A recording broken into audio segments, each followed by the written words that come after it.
Welcome to Well Done Homestead, and thanks so much for dropping in today. Grab yourself a cup of coffee. Miriam and I are going to have a conversation talking about technology, handheld devices, and that kind of thing. So join us and let us know what you think in the comments, and enjoy the conversation.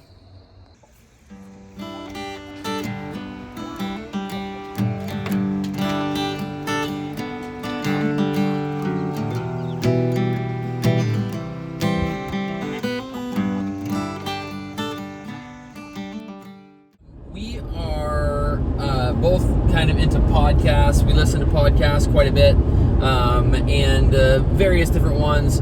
But Miriam sent me one yesterday that I thought was really interesting, and I thought she and I would have a little conversation about it, and just kind of present our thoughts to you, and we'll kind of go from there. We kind of cheated a little bit because we've already kind of talked about it a scotch. But I'm going to let Miriam tell you which podcast it was and who the guest was. I don't remember his name. Okay. Well, I'll tell you what. When I post this, I'll post a link for him with his name in the description of the video. That way, you can have it and you can check it out because it's very good information. I thought it was pretty cool. But anyway, I'm going to let Miriam kind of talk about that a little bit. The podcast is 1,000 Hours Outside, and I'm not going to remember that host's name either. I'm really sorry. But I would definitely go check out that podcast. It's really excellent. She talks a lot about just being outside and kids and adults needing that break from just all the things in life that keep us so busy. Now, the guest that she had is a young man. He's in his early 20s. He was talking about how difficult it is for young people today to have relationships because the digital world is so overwhelming and in our face. The world can't compete with our phones. And, you know, we're from the generation, what do we call the last non-digital? The last analog. Last analog. That's not really, we kind of talked about that. That's not really accurate. We're both Gen X, and Gen X was kind of brought up with the television, right? So we didn't have screens in our hands as kids, and you know, most of us through college, we didn't have screens in our hands, although cell phones were starting to become popular at the end of college. But we did have television. I didn't get my first cell phone, which was a flip phone, until we were married. I had kids. I think Ethan was born too. So you had that would slider be at least phone. 18 years ago. That one was actually really cool. That was 18 years ago, though. Yeah, fair enough. But contrary to most of the people in my generation, I also was raised without any television. So my parents didn't get a television until I left for college, and now they never shut it off. But that's a whole different conversation. It's a part of this very same conversation. I feel very fortunate to have missed all of that. But as a child, I didn't, because I distinctly remember. Yeah. People talking about television shows and it still happens, though it doesn't bother me anymore. But people will be like, "Oh, you know, you remember in the Brady Bunch, whatever." I was like, "Nah, I never watched it. Didn't watch it, and I don't want to watch it, and you know, it doesn't appeal to me. It's fine." Yep. But I was going somewhere with that. We're going to Ohio. We just entered Ohio. No, I said we're going to Ohio. You said you're going somewhere with that. I said, yeah, we're going to Ohio. Nice. Now I'm even further off the track. Sorry. And this is why we have such great conversations, because I have ADD and I can't stay on topic. It's gone. Sorry, love. That's all right. But what this young man was talking about, how it feels to be isolated in that way.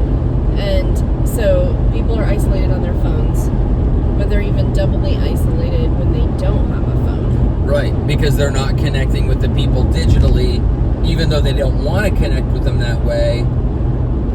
And they rather have just the face-to-face conversation, but nobody's doing that either, because there's a ton of social anxiety that goes along with that, because you don't know if you're going to screw up, and then, oh my gosh, then we had this weird awkward moment where, and it's interesting because the awkward moments, everybody laughs about the awkward moments when it's on the screen, right?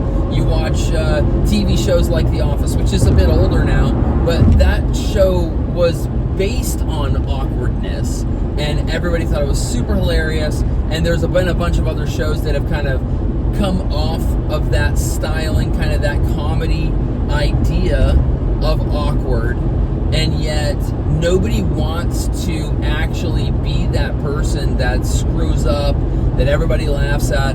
And this guy brought up the idea that so many kids now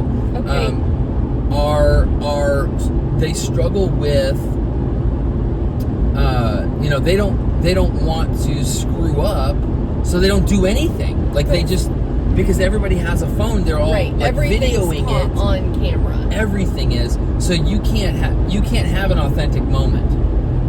You can't be you can't mess up, because if you mess up, it's memorialized forever, shared everywhere, and everybody, again. Like in moments, everybody in your high school knows because it got caught on Snapchat or TikTok or whatever, and then everybody knows, and then you're the idiot that snorted milk out your nose or whatever. I often think of these people that go viral for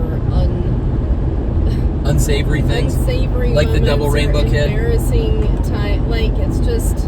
He was high. I'm just saying. It wasn't a kid, but he was 19, 20. But yeah. I derailed you again. Yeah, that's fine. What do you want to say? Just talk. So, my upbringing was very similar to Miriam's in that we didn't really have television when I was a kid. We got one. Well, I can't say that. We had one, but it was, number one, a piece of garbage, and number two, it didn't get any channels, so we never watched it anyway.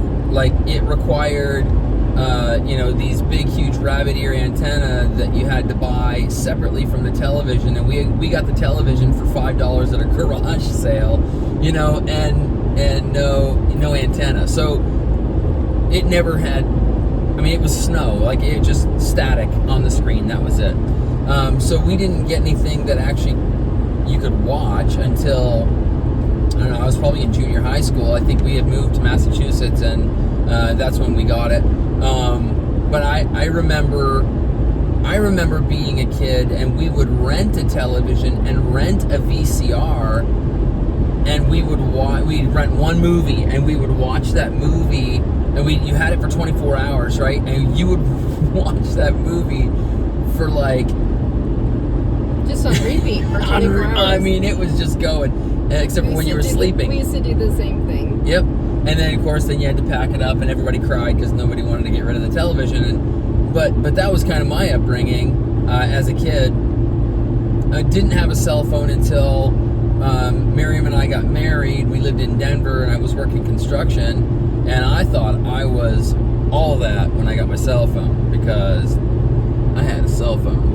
Well, I think I was thinking about that too. That happened to a lot of us when iPhones came out in 2008, right? That's when I think the iPhone came out in 2008. It sounds about right. I got my first iPhone in 2009 or 10 when Jack was a baby.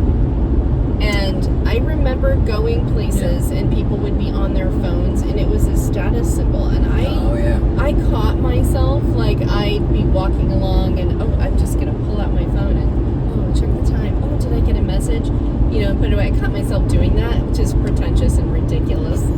But I do think that's the status symbol of it is what kind of pulled our generation into it. I'd agree. We talked a lot about how we all know how unhealthy it is for kids to be on screens. We know it. And yet we allow it, and it continues to happen. And it's the simplest babysitter. Trying to think about the reason. It has to do with that, yes. But I don't think that's the only thing that's happening. This lady was talking about how, well, they both shared experiences of being a child. She was talking about her child, he was talking about himself, but being a child that's the only one in the room that doesn't have a device in their hand. So you know how, I mean, you walk in and everybody is just absorbed. Engrossed. Yeah. Oh my lands, this is narrow. No shoulder on either side, passing a semi-truck. But I take my parents are elderly. I take them to their doctor's appointments, and my dad loves to get out. He loves to talk to people. This has been a confusing thing for him as well. It's confusing for kids. It's confusing for older adults. When you don't have these screens and everyone else does, and you're trying to carry on a conversation. My dad loves to talk to people. He'll strike up a conversation with anyone. And he's commented a lot on sitting in a packed waiting room full of people and no one's talking. Yeah. Everyone is on their phone. And the thing is, and this happens even when people don't have their phones now, but if you try to strike up a conversation, people are like, what's wrong with you? Why are you talking? Yeah. Yeah. You know, why would you, and they get even offended sometimes because they impinged on their personal space, I guess, by striking up a conversin with them. That's very concerning. This is really unhealthy. Have social anxiety. The kid in this podcast talked about the social wasteland, and they feel like they need it, so they don't want to have actual face-to-face conversations. It's like when you have a face-to-face conversation with them, they are just waiting for the end. They are just waiting for the end of the conversation. Waiting for you to stop talking and walk away. And leave them alone, yeah. But we've all been there. Like, that's a horrible way to feel when you're trying to strike up a conversation. And you can see the disconnect. Yeah, it's there's like just nothing in their eyes. Like, are you going to go away? Yeah. That's problematic too. But to go back to where I was going with that, as far as the interactions for children, I think that a lot of parents they really want what's best for their kids. And they're going, I don't want my child to be the pariah. I don't want them to stand out. I don't want them to feel insecure. So they need this to be like the other kids and to be able to communicate with the other kids. Everyone's talking on Snapchat, so my kid needs Snapchat so they can talk with their friends. Well, and we did that with William. We didn't do Snapchat, but we did get him a phone so that he could communicate. Well, but when his senior year, he begged me, and I finally unlocked Snapchat. Oh, okay. His senior year in high school on his phone. Obviously, in retrospect, I wish I didn't ever done that. Should not have done that. Yeah, it's very true. We've been a lot more careful with our other kids. Poor William, the test child. Yeah, sorry, Will. But now we have kids that don't have devices that are struggling in other ways, which is that, they go places and they're like, no one knows how to talk to me. I don't have any friends. And I think that that's twofold. Like, kids don't know how to talk. Right. And what are they going to talk about? Right. You have today's generation that is entirely wrapped up in a digital life. Something that's not real, it's fake. All fake. So you get someone like that and someone who spends, lots of time playing a musical instrument, lots of time reading books, lots of times outside. They have nothing in common. Where's the middle ground? What are they going to talk about? This may be one of the biggest issues facing our society, our generation. And we have not even begun to talk about the bad stuff that's on there. We're still talking about ostensibly good things, which would be connecting with people. Sure. And we're not even talking about not just the readily available access to porn, but the push. Yes. The inability to avoid it. Before we go there, though, I want to go back. We're like one generation away from people not knowing how to interact. Like seriously, we were actually talking about this earlier this morning. we will go out for breakfast and we'll watch people, and it's not just young people anymore. It used to be we would because we've been very careful about making sure that when we're sitting down, we're on a date night or whatever, that we put the phones away, put in our pockets, on the table, face down, whatever, so we're not distracted by it, and we can have interaction, face-to-face interaction, intentional face-to-face interaction. You look around the restaurant, and it used to be just the younger ones, like, the millennials, they'd be like just in their phones. You'd Millennials really aren't the younger ones anymore. No, they're not. But now it's the next generation, and that generation is definitely just completely engrossed in their screens. But now we will go out. We have a place that we go to breakfast every now and again, and it's the people that are our generation and older, like Gen X, the boomers, and they are 100% engrossed into their screens just as badly as the younger kids, and nobody's having a conversation. They sit there waiting for their food, and they're on their phone. Scroll. They get their food, they take a couple pictures of it, post it to whatever socials that they have, scroll while they're eating, and then they go and pay and they leave. And there's not two words they never even look at each other. They probably don't know what the other person's wearing. It's crazy.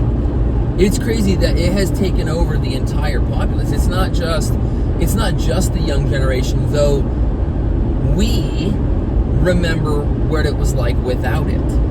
And I think that's why the Gen Xers, kind of that last generation that was raised without digital media or handheld devices, screens that you could take, as a kid. What's more heartbreaking is watching the person that doesn't have a phone now. I often see, it's mostly women, which has been interesting to me, but you get a guy that's on his phone. Sometimes it's both, but when it's only one, it seems like it tends to be the man. And he's just sitting there scrolling, and she's sitting there, Yep. looking around, but never has a conversation. It hurts. Like, it's got to feel incredibly isolated. That is a recipe for relational disaster, because that person's going to feel neglected because they are, and both of them are going to feel alone because they are. They're not living life together. They're just existing in the same space. Unless you think that we're looking at everybody else and saying, oh, they're terrible. I mean, I certainly have this problem. I just got to answer my texts, guys. Yeah. When the kids need me, or want my attention, which is needing me. It's so easy to neglect what's in front of your face because nothing can compete with that. The outside, you go outside, a tree doesn't give you a hit of dopamine. It gives you a hit of serotonin, but that's a little longer. The benefits are a little farther out. Yeah. It is definitely better for you. Better for you, of course. Dopamine is constant hits of dopamine are bad for you in every way. It causes addiction. Yes, and I think that is exactly what we're dealing with, is addiction. I absolutely agree.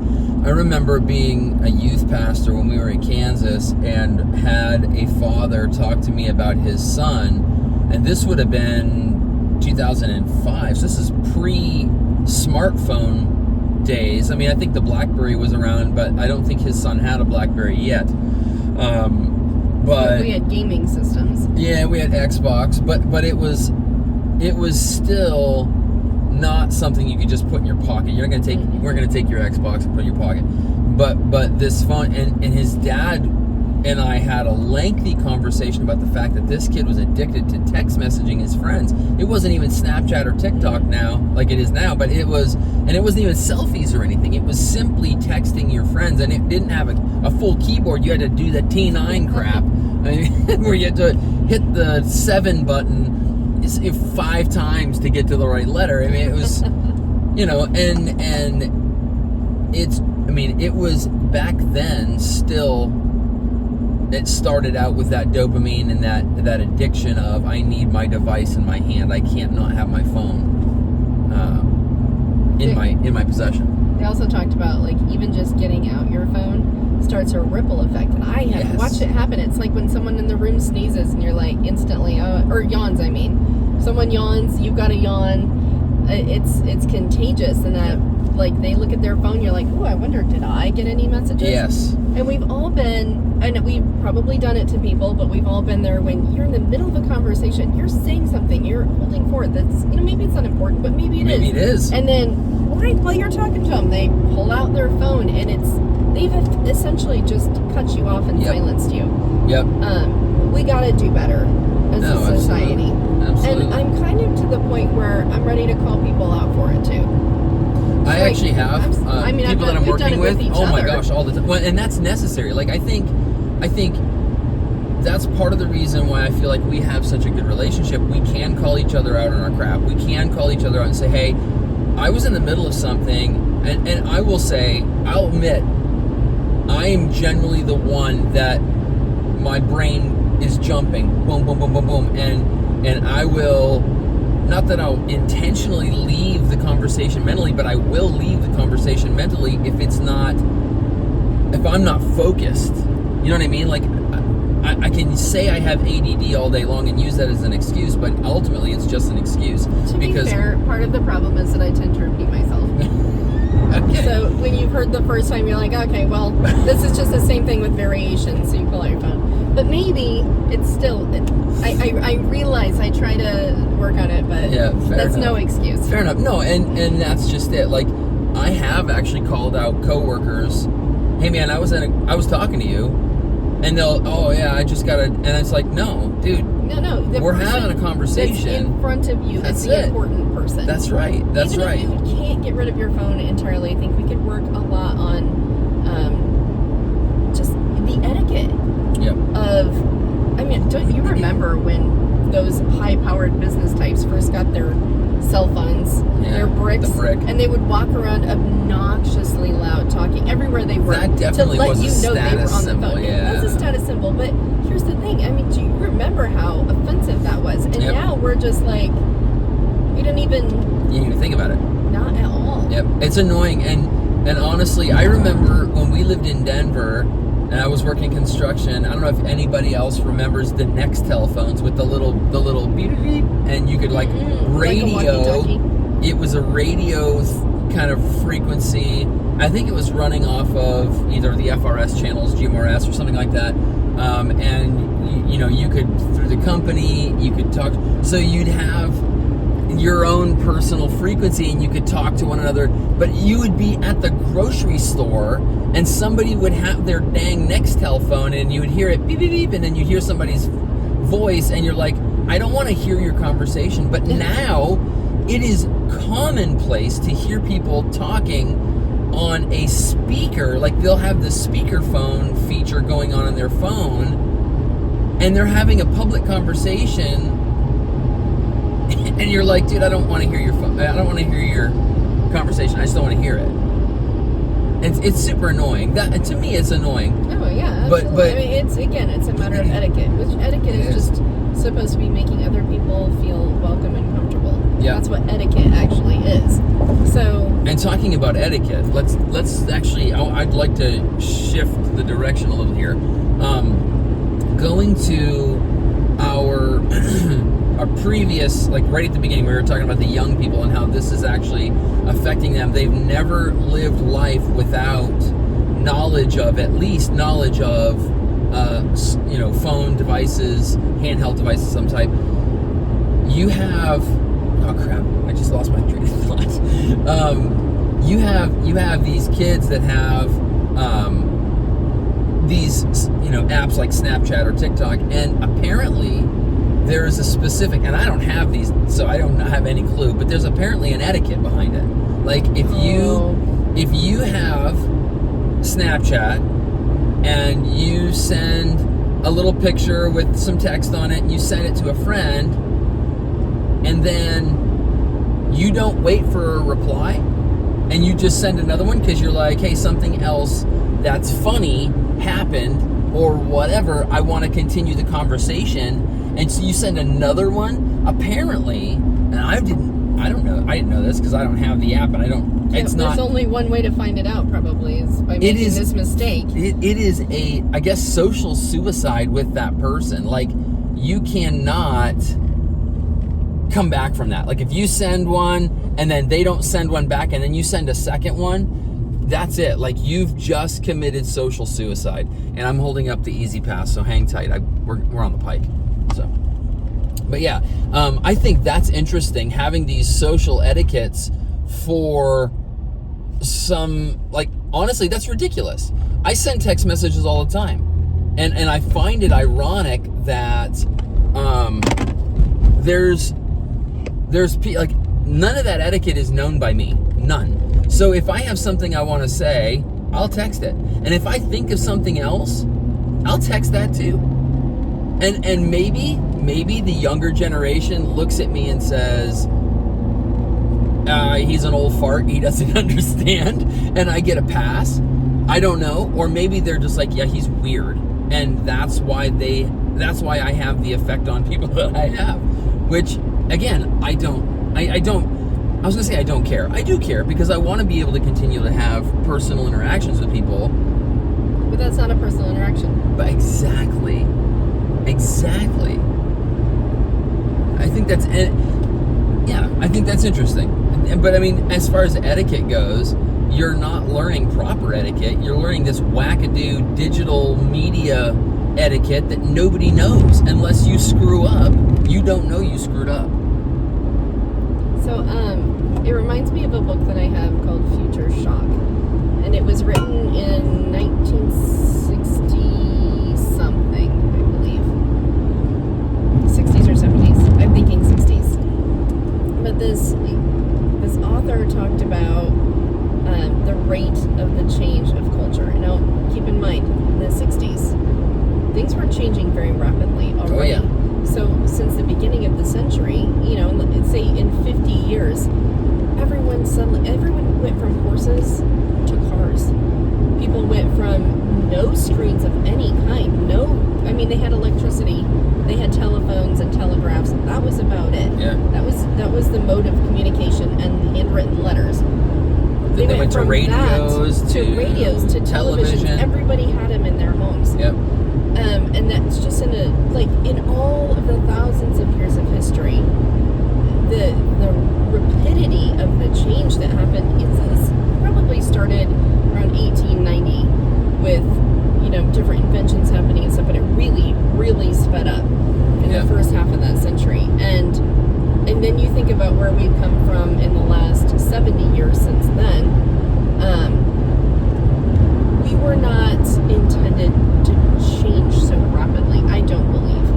It's not good for humanity. We've lost our moorings with traditions, with, those were the things that kept us grounded and tolerant of each other. So we understood each other as humans much better, because there weren't so many backgrounds to come from. There weren't so many varied experiences. Now, those are good in their way. I'm not saying it's all bad. What I'm saying is our brains have not been able to just keep up with the change. So that's what this author was writing about, and he was basically foretelling what he thought society would look like. And it's crazy, but he was right everywhere. He predicted that the total breakdown of family. He predicted that we would be a nomadic society again, meaning but not nomadic in the way that they were in millennia past, where a nomad would go from place to place, with their for resources. flocks. But it was within, a 50 to 100 mile radius most likely. And now we're just picking up and moving across the world and back and forth. And I think it's created a level of boredom. Because everything has to be spectacular. Yeah. Yep. I mean, you see it happen so we teach, I've taught school, but teaching Sunday school, that really got me. We have an excellent curriculum, but it's broken down, like there's not even a time slot for more than a 5-minute snippet. Everything has to be moving from activity to activity. And the thing is, you do tend to lose the kids. They all go downstairs and watch this video. I mean, I can't. The videos make me twitch because they've got these kids leading it, and they're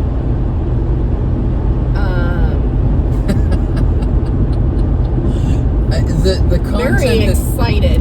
Yeah, but the content that they're sharing is good. I think that the information is good. It's the mode that they're the idea that kids have to watch a video at church, right, in order to keep. I mean, that by itself is something. I don't know. I don't. That was just a side tangent, but at least no one in my class of 3rd and 4th graders. I'm sorry, 2nd and 3rd graders. None of them have phones. I would not allow it if they did. Okay. But that brings me to another situation. Alice, do you want to interject? Go ahead. No, go ahead. Alice had a birthday party in 2nd grade. She was invited. She was homeschooled, and she was invited to the class or to a party of a girl that she had gone to with school with the public school the year before, and we sat and watched in utter shock and awe. 2nd graders, so that makes them 6 or 7.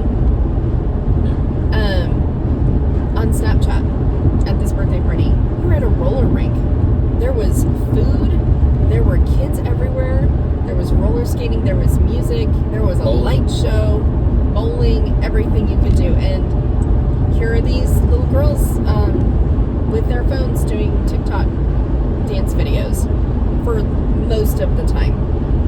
And here's my daughter who's like, what are they even doing? And she hated it. Yeah. Because it wasn't, she thought she was going to go and play with her friends and hang out, and no, she just sat on the sidelines and watched them videotape themselves. And also, we've created a culture of narcissism. Yeah, that's for sure. But those dances are not appropriate for public consumption. I mean, that's a whole different problem. But it is tied in. No, yeah, I mean, for sure. I do not want to see a 7-year-old dancing seductively, like ever. Nobody wants to see anybody dance seductively. Well, yeah, that's true too. But then you've got predators in places. Oh my gosh! In all these places too. They're loving TikTok. Yeah. I mean, think about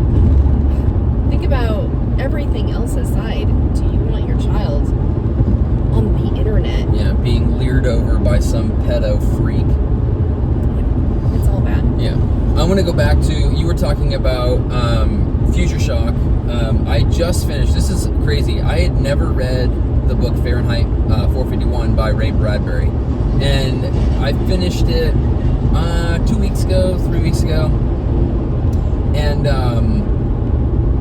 that was what came to my mind, because in that dystopian future, they have, it's basically the attempt is that you have TV screens all around you, and that is your world. Like, you focus in on literally everything that's happening in that digital world, and everything in your actual world, your analog world, goes to crap. Like, you know, there's an excerpt of that book where the main character and his boss are having a conversation. It's more of a monologue from his boss, and I'm not going to ruin the book. I think you should read it. It's enlightening, that's for sure. But his boss is saying, it doesn't matter what the content is, just give it to me with excitement, with a big boom, make it, as long as, it doesn't matter if it's stupid, just make it exciting. Grab my attention, keep me engaged and enthralled. And I feel like that's our society, but it's not 4 walls in our room. It's a little screen we keep in our pocket. And most people don't even keep it in their pockets. They hold them in their hands, or they are on them constantly. It's concerning how many people are watching multiple screens at a time as well. And I've caught myself doing that. I have too. Before we got When rid we of our used to watch TV, yeah. Yes. I'd sit there and watch a show while scrolling on my phone. But Exactly. you can't even avoid screens. That's the thing. Yeah. They're at the gas station. I mean, they've got commercials playing in your face while you're pumping gas. Why?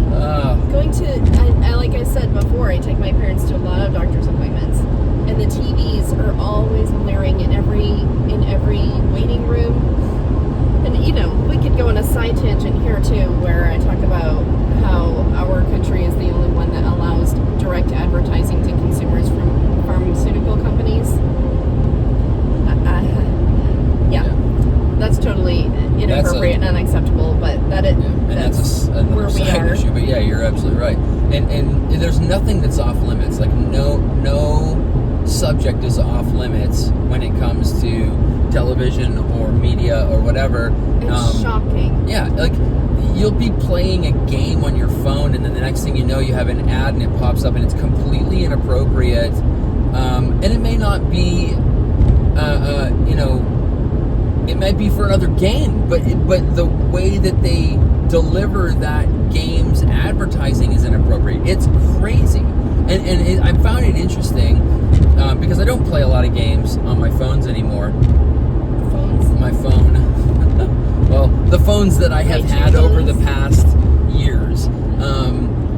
But during like if I'm playing something in the morning, or if I'm playing something because work is boring and I'm playing a game, the ads during the day are different than the ads at night. Oh, really? It's targeted for a specific time, and honestly, I think that most people know the name Edward Snowden and his whistleblower, that the government is able to get into your phone, and it's not just the government. It's like if you have Facebook, that whole Meta thing. Like if you have your location services on, if you have your analytics turned on, you are open to, quote, personalized advertisements.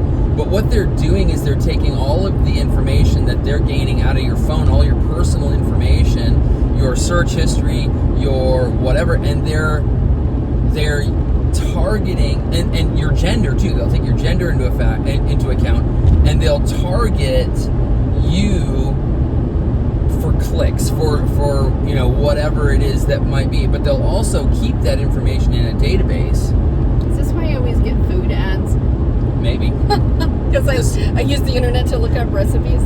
This is why I always get fishing stuff or firearm stuff, because that's generally what I'm searching up. Or camping stuff or whatever, you know what I mean? Like, they also think I'm pregnant perpetually.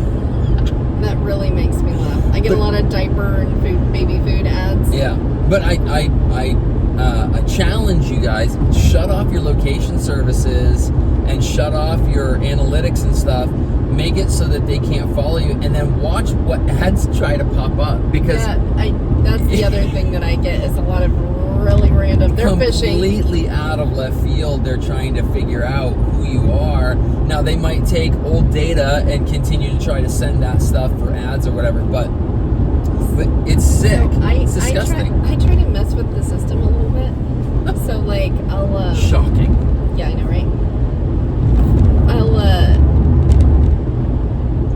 watch some things that are like, if I'm watching the news, I always make sure that I don't stay to one side or the other. I'll watch various things, or watch a little bit of Fox, and then watch a little bit of CNN, and then watch a little bit of Al Jazeera, and then watch a little bit of BBC. Yeah. They don't know what to think. Where's this person from? Yeah. It's crazy. Anyway, like I said, I will make sure that I put links to both of them. Both of them have podcasts. The young man is just starting out with his podcast. I think she said like 15, 16, 17 episodes, something like that. But go and check it out. He's in school. He's in college right now, and he's really trying to push clubs for college campuses. He started it in his high school, where you have face-to-face interaction with your friends rather than interaction on the phone, and trying to kind of detox from this constant influx of dopamine, basically, but the feeling to need to scroll and get that fix. There's that feeling too that everyone's having more fun than you. Yes. Oh, yeah, we need to actually really talk about that. Right. The fear of missing out, and how, if somebody takes a video, everyone's got, oh, we gotta act up now. We gotta do the monkey dance because the camera's on, and that was, I mentioned this, but we didn't flesh it out. That feeling of there's not really anything that's authentic. You don't get an actual authentic reaction from somebody because they're always concerned that there's going to be a screen on, so they got to put on this persona of. Oh, yep, sure enough. Thanks, buddy. This person. Well, good job. That was divine intervention. This persona of I've got to perform because people are going to be watching it, or they completely shut down because they don't want to accidentally screw up, and then it's living in infamy Infamy. in the also infirmary. Also the issue of, like, I don't post pictures of, I don't post any pictures really anymore, but I'm not going to post a picture of my kitchen when it's in utter disarray and filthy. You're not going to see that. It's like that 90% of the time. So, because I use my kitchen and we live in there. Exactly. But I think that's true of most people. They're posting their highlight reel of their lives. We all know this, but somehow we still, when we look at it, we're deceived. Was it this one? 218. That's us. 28. Get the right exit. We don't want to go around out of our way again. I know, right? Again. We already did that once. Yeah, we did that for this trip. Yeah. But we are still deceived, and we still look at it and we still say, oh man, they have a better marriage than we do. They have, they have healthier kids than we do. They have smarter kids than we do. They have better behaved kids than we do. Their house is nicer. They have more money. They go on vacation. I was going to say better vacations. They go on vacation. We staycation. Here's the thing. Just, I want to normalize making your home a place you don't want to escape from. Yeah. Yeah, exactly. And I think that's part of that whole homestead mindset, is that you're making it better. You're making a place to run to, not a place to run away from. Exactly. And that's a culture of making it welcoming and homey and just a peaceful place to be in general, which means homey. Sorry. There's a lot of things you have to do to make that your culture at your home anyway. And a lot of it does start with removing those outside influences that you don't want. And it's going to maybe sound a little preachy at this point. It certainly don't. Like, we've made so many mistakes. Please don't think that we have done everything correctly. I will say that one of the things that we did correctly was getting rid of the television and the gaming systems and all that stuff. Which is where I was going before I so rudely interrupted. Oh, sorry. Please continue. But we did get rid of all that stuff. It's going on almost 2 years. 2 years now. A year and a half. It has revolutionized our home. Yeah. There's way less anxiety. There's way less anxiety. I mean, a visible, marked difference. And it was bold and scary, and people think we're freaks. They don't understand it. We are freaks. Okay, fair enough. But what? It's in Sideshow Bob over here. Ethan's over here. Clowns to the left of me, jokers to the right. I've got no one in the middle with you. Stuck in the middle with you. Stuck in the middle with the clowns and jokers. That's right. I wanna say, if you just try it. Just try it. You're gonna have to try it for longer than just a couple of days, though. I will say it took us a couple of months to really detox, and even still, I'll find myself thinking, gosh, I miss that show. I miss just chilling out and watching, a couple episodes of whatever. We can all still quote every word from every episode of The Office, so we're good. That's true. That's locked away in the vault. There's the rule of threes. That's true. Right? Isn't it? It's 3 weeks, 3 months. No, I think it's 3 days, 3 weeks, 3 months. to break habits. Yeah. And for every year that you spend immersed in something, they say it takes, is it a month to At least, yeah. to get rid of that Kinda, influence? yep. So, And that's the thing. Like, I think that we go back to those ways. just saying, if you lack peace in your home, if there's lots and lots of fighting, if there's a lot of anxiety, if there's hair trigger tempers, don't discount the idea that it's coming from an external source. Yep. The constant feeling in your mind. It's a psychological thing, or truly. And the fact is, we're old. We don't actually understand what it's like for you today. It's true. We don't understand it. It's so much harder than we could believe, like even understand. Of course, we can edit this video wherever we want, but if Ethan wants to say a word at this point, he's welcome to hop in as a representative of that generation. You're gonna have to sit forward though, so we can hear you.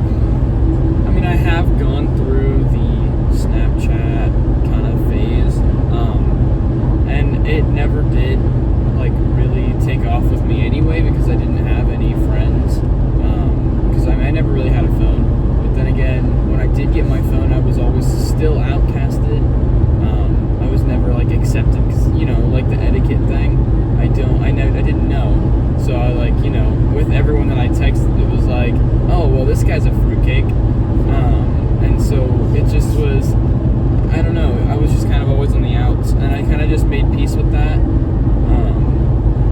So I'm kind of just, I don't know, I got rid of everything. All I do is, like, I text people, I call these two clowns, and you guys said it first, okay? He's the clown, I'm the joker. Anyway, he's left, you're right. Clown's Anyway. yeah, he's a clown. Anyway. Yeah.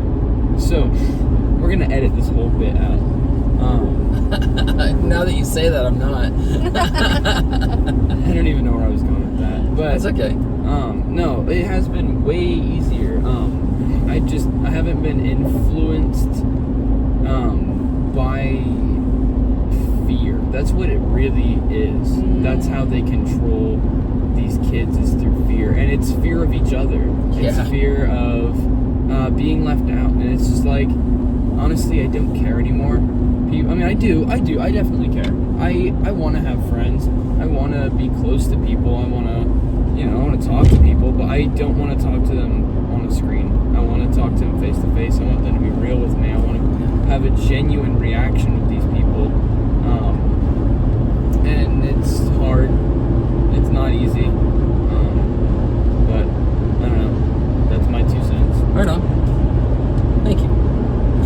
All right, with that, folks, we're going to go ahead and wrap up. I know this is a little bit longer. I do appreciate you guys that did stick around. Let us know what your thoughts are. Leave comments.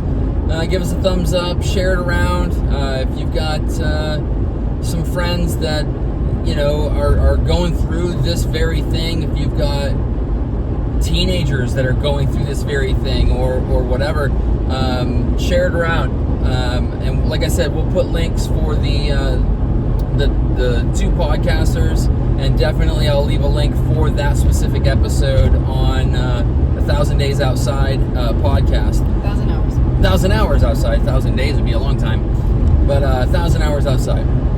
Anyway, I will, with that, leave you all to have a wonderful, wonderful day, and enjoy yourselves. We will be back on Saturday with another how-to. We've got a couple of them cooking in the back of their the editing kitchen. So anyway, hope you all have a good one. We'll talk to you all later. Stay prepared.